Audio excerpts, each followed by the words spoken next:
उग्रसेन की पत्नी थी पवन रेखा। पवन रेखा भी कोई संतान नहीं थी।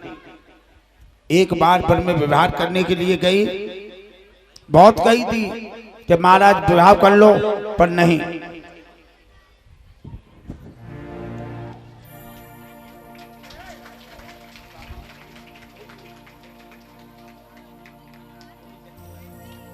हाँ देखिए, चक्की वाले के स्टाफ गए, ओ मीर भैया चक्की वाले,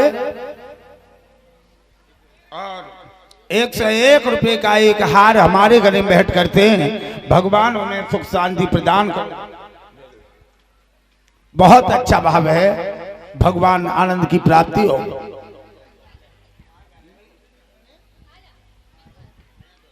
और 101 रुपए वंदना के लिए और हमारे गले में 101 रुपए का एक हार।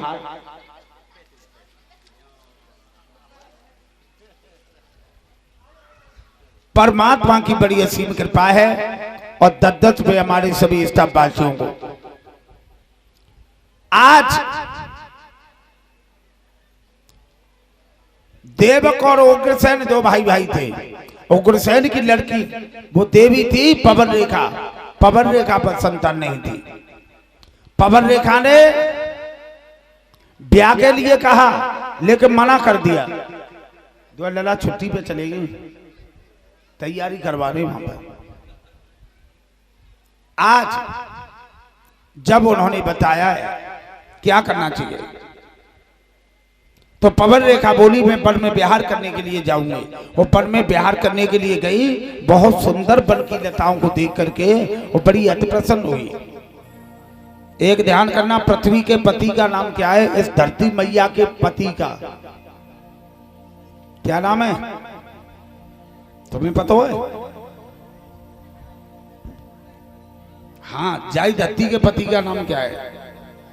हम बता रहे, ये मत कहना हमसे प्रश्न कर रहे हैं। हमारा कोई कर्तव्य नहीं जो आपसे हम प्रश्न कर सके।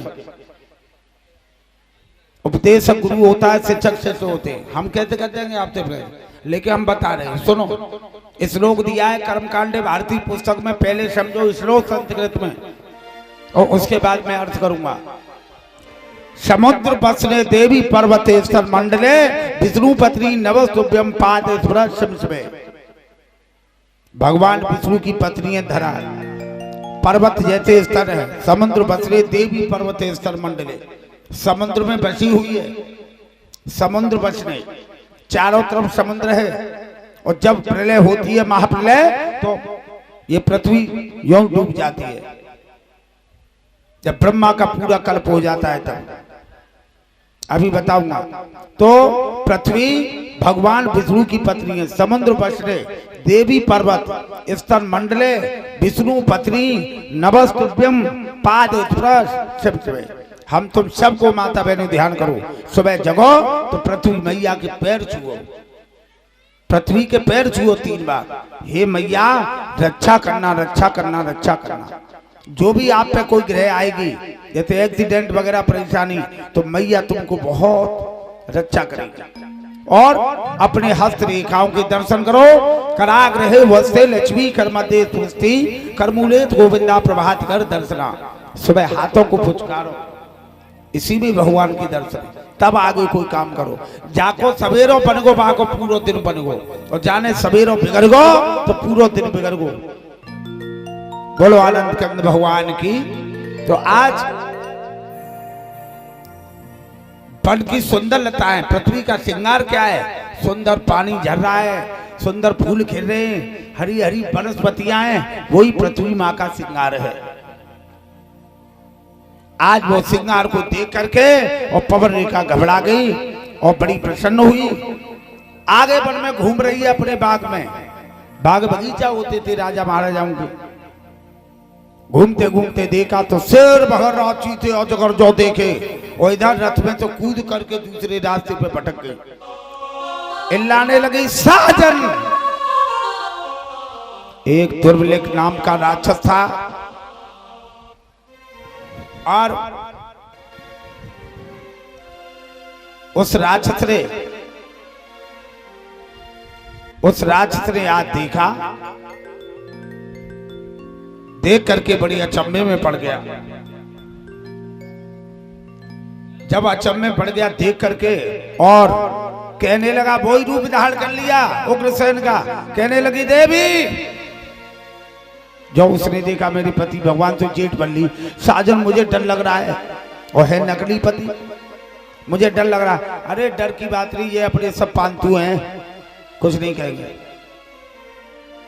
आहा, सुंदर बल्लता में, और उसने कलाई पकड़ करके कहा, आज मेरी कुछ इच्छा है। क्या? संभोग बात ना करते हुए बोली, साजन ये क्या बात? दिन में पशु पक्षी भोग करते हैं, तुम क्या कह रहे हो? एकदम कहने लगा, तुम बड़ी पतिव्रता हो, पति की आज्ञा का अनादर कर रही हो। बेचारी मजबूर हो गई, और क्या किया उसने?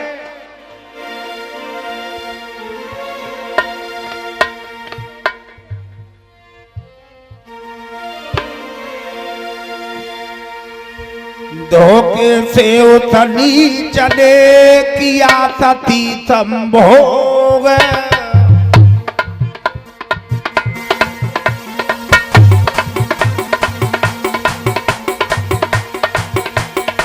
धोखे से उतनी चले किया सती संभोग, ओ विधना के तीर जी पापी संग संयोग।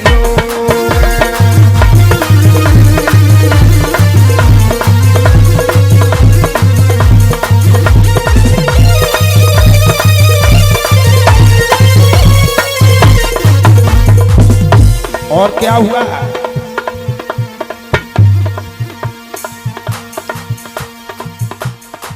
जो संभोग मात्रा करके हटा राक्षस,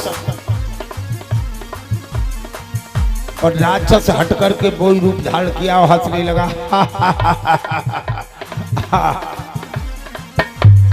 जो उस पतिव्रता ने देखा एकदम क्रोध में आ गई, कहने लगी, ए दोस्त, तूने मेरे सत्य को गिरा दिया, श्राप दे रही हो। राक्षस कहने लगा, तुम्हारा कोई अधिकार नहीं अब श्राप देने का, तुम एक पति की नहीं हो, अब दो पति की हो चुकी। लेकिन मेरी भी सुनो, मेरा भी श्राप वरदान सुनो।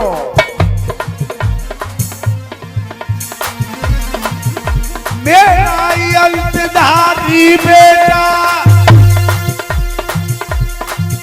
तेरी कोख जन्म ले पाएगा, और ऐसे थे कहा चल रे देवन को मानु घटाएगा।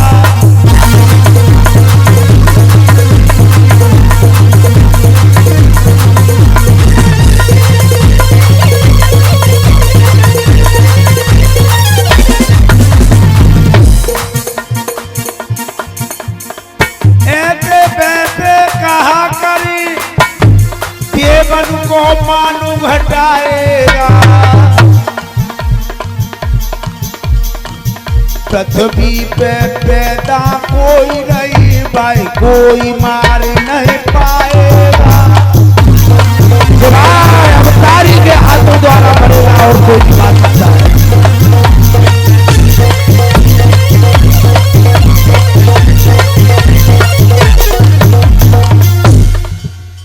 आज जब इतना बताया, किसी की ताकत नहीं जो कोई मार दे। बड़ा विचार करते हैं, तो सही है, अब तो काम बढ़िया रहा, तो फिर भी क्यों बड़ा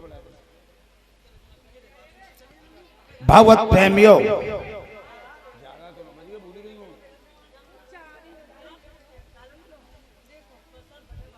तो सही है, सही खेल से बोलो वृंदावन में हरिलाल की।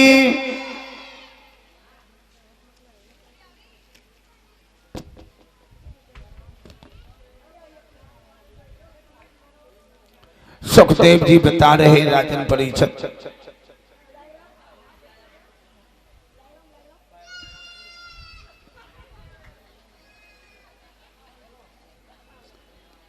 आ जाइए उसी स्थान पर। जब इतना श्राप दिया है कि मेरा अंशधारी बेटा तेरी कोख से पैदा होगा, देवता भी घबरा जाएंगे, देवों के मान घटा देगा, और पृथ्वी पर कोई नहीं मार पाएगा। मारेगा तो वो ही मारेगा जो स्वयं शत्रु जी अवतार धारण करके आएगा। मेरा अंशधारी बेटा।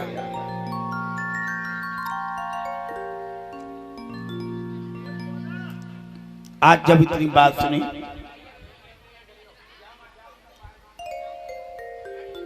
बड़ा ध्यान करते हुए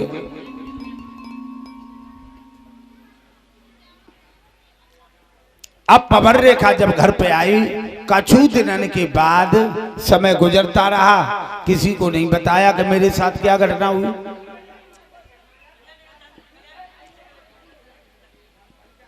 मेरे साथ कोई पता नहीं।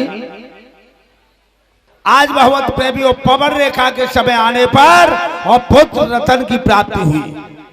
जब पुत्र रतन की प्राप्ति हुई, भोजराज का कैसा था?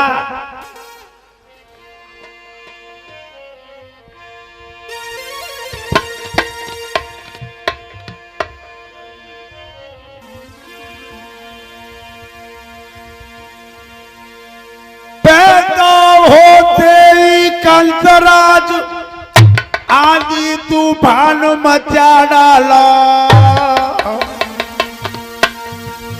धरती हिल गैया का तैलो भूमंडल सारो हिला डाला।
बोलो गोविंद भगवान की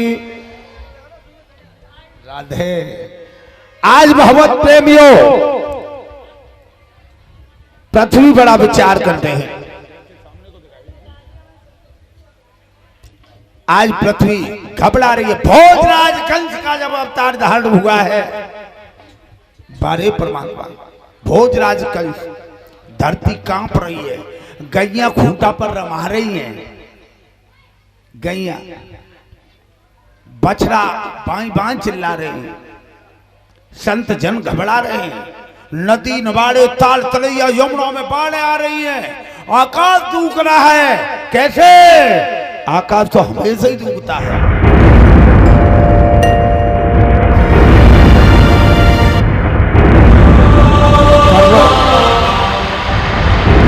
पत्रकार सिला खतक रही है। बड़े वृंदावन में हरिलाल की बड़ी बड़ी भयंकर आवाजें निकल रही आकाश की। क्या करें? पक्षी चोंच फाड़ फाड़ करके रो रहे हैं। पक्षी चोंच फाड़ फाड़ करके रो रहे हैं। क्या करना चाहिए? आज बड़े दुख की बात है। क्या करना चाहिए मालिक? बारे परमात्मा। आहा, कुछ समय के पश्चात बताया है कंस का जन्म हुआ, नाम भोजराज कंस का।